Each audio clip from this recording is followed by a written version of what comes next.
Olá, eu sou a Tamires, enfermeira do Centro de Qualidade de Vida da Clinipam. Olá, eu sou José Knofels, eu sou médico cardiologista, coordenador médico do Centro de Qualidade de Vida da Clinipam.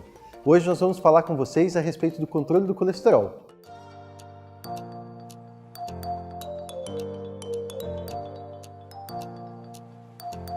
Eu não sei se vocês sabiam, mas o colesterol é o maior fator de risco para as doenças cardíacas.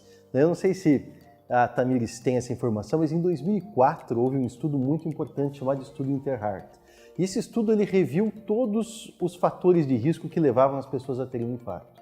E aí nesse estudo se chegou à conclusão de que a gente não precisa reinventar a roda, de que aqueles fatores que a gente conhecia como responsáveis por causar os infartos do coração são aqueles que de fato fazem com que as pessoas infartem. E está entre eles o colesterol, a glicemia, a hipertensão, a diabetes, como já foi mencionada, né? Mas o colesterol foi o principal deles. E por causa disso eu acho que esse momento é muito importante, porque a gente tem que aproveitar agora e nesses próximos minutos discutir um pouquinho sobre o controle do colesterol. O que você acha? Eu acredito que é um tema bastante relevante e todos os nossos pacientes, eles têm bastante dificuldade de manter os níveis de colesterol dentro do padrão aqui no CQV. E eu acho que a gente tem que frisar principalmente nos mecanismos principais de controle, que é a prática de atividade física regular e o controle do peso através da alimentação. Legal, é importante a gente falar que existem alguns tipos de colesterol. Quando a gente fala que existe o colesterol bom e o colesterol ruim, a gente está falando basicamente do HDL, que é aquele que é considerado o bom colesterol, e o LDL, que é aquele que é considerado o colesterol ruim. Quando a gente fala do HDL, a Tamires tem toda a razão. Fazer atividade física é o que tem de melhor para aumentar esse colesterol bom. Quando a gente faz exercício físico, quando a gente faz uma alimentação adequada, a gente tem mecanismos que fazem com que esse colesterol bom suba e proteja do infarto ou proteja do risco que se tem da deposição de gordura naquelas artérias. Por outro lado, quando a gente fala do colesterol ruim, que é o LDL, aí a gente tem sim na alimentação um aliado muito importante, mas para estas pessoas e para muitas dessas pessoas que têm o LDL muito elevado, é necessário sim que a gente entre com alguns tipos de medicamentos que acabam então reduzindo a formação do fígado desse colesterol. É importante a gente mencionar que esse colesterol ruim, ele vem em grande parte da própria formação hepática, ou seja, da formação que o fígado faz desse colesterol, principalmente durante a noite. É quando a gente dorme que principalmente esse colesterol é formado. Então, diante disso, é importante a ideia de que para algumas pessoas, quando a dieta e a atividade física não são suficientes, os remédios acabam sendo importantes para o controle desse colesterol.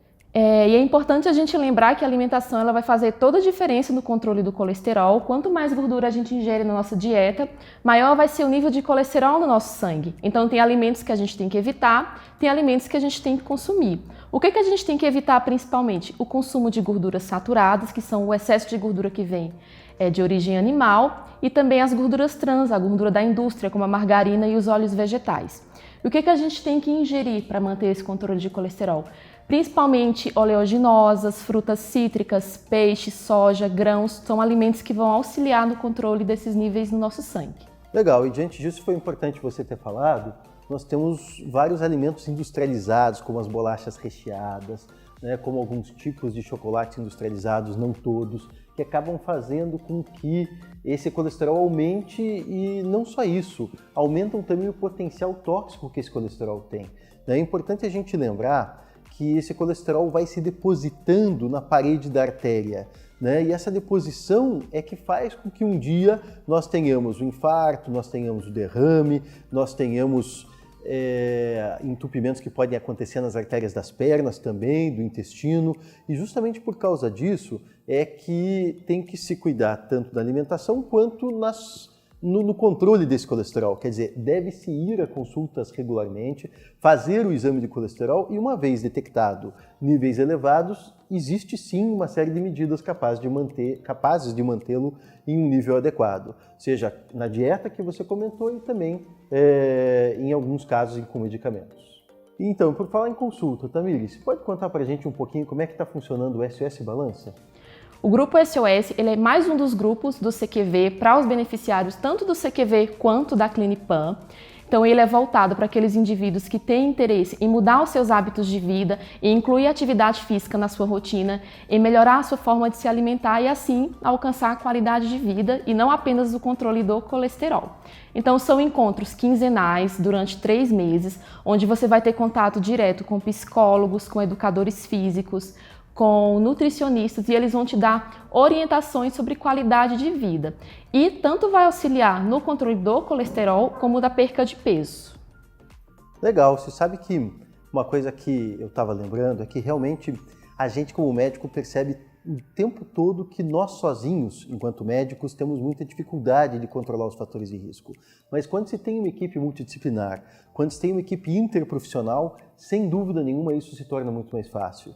E aí quando você falou de perda de peso, quando você comentou da dieta, tudo isso, me veio muito à cabeça um outro fator de risco que acho que cabe muito bem nesse momento, que é o triglicerídeo. A gente está falando muito do colesterol, mas existe um outro tipo de gordura no sangue, que é o triglicéride, que também é heterogênico, ou seja, também aumenta o risco de infarto, também aumenta o risco de AVC, mas mais do que isto, esse sim vem quase que exclusivamente da dieta. Exceto em situações em que se tem um fator de risco familiar bastante importante, o que é uma minoria, quase todas as pessoas que têm triglicerídeos altos têm esses níveis elevados por causa da dieta. E além do que você falou, vem as massas. O triglicerídeo ele tem muito a ver com o metabolismo dos carboidratos. Ele tem muito a ver com a ingestão de açúcares, pão, polenta, arroz, macarrão, ou seja, basicamente aqueles açúcares brancos que são absorvidos muito rapidamente e que podem aumentar os triglicerídeos. Isso não quer dizer que a gente não pode ingeri-los, mas eles têm que ser ingeridos com controle e evitar a combinação de muitos carboidratos numa refeição. E com absoluta certeza, esse programa SOS Balança, com a perda de peso que ele promove, com as mudanças de hábitos de vida, é muito capaz de reduzir o triglicerídeo, o que sem dúvida nenhuma é algo que ajuda muito na saúde cardiovascular desses pacientes. Doutor, e quais são os principais fatores de risco para o desenvolvimento de doenças do coração? Perfeito, Tamires. Acho que essa pergunta é tão importante porque 1/3 de nós morreremos do coração. Quer dizer, se a gente for levar em conta o AVC e o infarto, ou seja, se a gente for levar em conta as doenças cardio-cerebrovasculares, basicamente 1 de cada 3 pessoas terão nisto a sua causa de morte.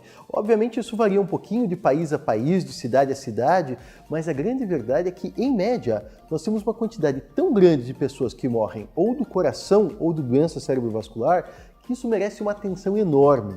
E é importante a gente saber que inúmeros fatores de risco combinados podem fazer isso acontecer.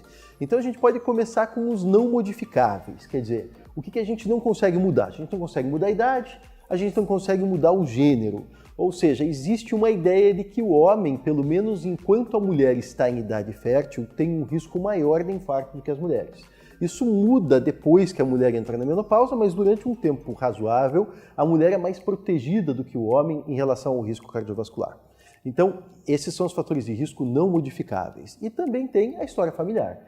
Quem tem história familiar de doença cardíaca, quem tem história familiar de AVC, tem, sem dúvida nenhuma, um risco bem mais significativo em ter também um infarto, um AVC, e deve se cuidar desde muito cedo. Então esses são aqueles fatores de risco que a gente considera não modificáveis. O que a gente pode mudar? A gente pode mudar tabagismo. Talvez de tudo que a gente está falando, um dos fatores evitáveis mais importantes é o cigarro. O cigarro ele oxida aquele colesterol sobre o qual a gente estava falando, de tal modo que esse colesterol se torna muito mais agressivo, muito mais grave do ponto de vista de entupimento das artérias. Então esse é um ponto importantíssimo, parar de fumar. O que mais que faz toda a diferença? O controle da pressão arterial. A hipertensão arterial também é muito importante. A gente tem que lembrar que o Brasil tem praticamente 50 milhões de hipertensos, se não mais, e a gente tem aí uma quantidade de pessoas que nem sabem que são hipertensos e que poderiam, através do controle da pressão arterial, ter esse fator absolutamente estabilizado, desde que medicadas adequadamente e que mudados os hábitos de vida. Então a gente tem a hipertensão, a gente tem a diabetes. É importante a gente lembrar que um paciente diabético que nunca infartou tem a mesma chance de ter um infarto do que um paciente que já infartou em uma outra ocasião na vida e de ter o segundo infarto. Ou seja, o diabético que nunca teve um infarto, ele tem a mesma chance de ter o primeiro do que alguém que já teve um infarto de ter um segundo. né? Então isso mostra realmente o quanto a diabetes é um fator de risco importante e merece o seu monitoramento. Um simples exame de sangue, uma avaliação da glicemia já nos ajuda a reconhecer a presença ou não dessa diabetes. E aí a gente volta para o colesterol, sobre o qual a gente estava falando. O colesterol é absolutamente relevante enquanto fator de risco, talvez o maior de todos para o coração e um dos maiores para as doenças do cérebro. E eu volto a dizer que quando a gente fala de colesterol, a gente está basicamente falando de uma combinação de colesterol total, HDL, que é o bom colesterol, LDL, que é o colesterol ruim, e também os triglicerídeos, que a gente mencionou como um outro tipo de gordura, esse principalmente oriundo da ingesta de carboidratos, da ingesta de massas, né? E aí existem outros fatores de risco que vale a pena a gente mencionar, como por exemplo o sedentarismo, né? É mais do que clara a percepção de que indivíduos que não fazem atividade física hoje são vistos como portadores de um risco mais aumentado. O que é fazer atividade física? O que você considera uma atividade física adequada? Então, a atividade física não é apenas aqueles exercícios programados que a gente está acostumado, habituado a fazer, a academia, a corrida. É tudo aquilo que você consegue inserir no seu dia a dia, no seu cotidiano e que vai fazer com que você se exercite mais. Então, estacionar o seu carro no local mais longe do trabalho para você caminhar, deixar de lado o elevador para você usar a escada, são hábitos básicos que já podem melhorar o seu condicionamento e melhorar também a sua saúde. Então, Tamires, achei muito legal o que você acabou de falar, porque realmente a gente entende na cardiologia como efetivos exercícios de até 150 minutos por semana. É isso que a gente precisa fazer. E 150 minutos por semana significa 30 minutos por dia, 5 dias por semana, por exemplo.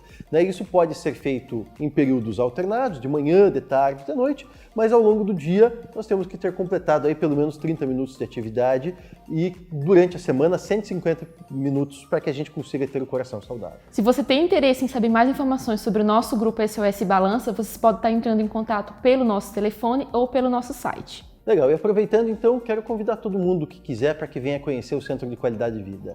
O Centro de Qualidade de Vida é um lugar onde você é atendido por vários profissionais de saúde, é onde nós temos atividade física, aulas de culinária experimental, nós temos consultas em todas as áreas ou em várias áreas de saúde e lá certamente você vai ser muito bem atendido. Ele é o setor da Clinipan que está preparado para atender quem tem pressão alta, quem tem diabetes, quem tem doença de coração e quem tem várias outras doenças crônicas que de alguma forma fazem com que a gente precise aí de um cuidado maior.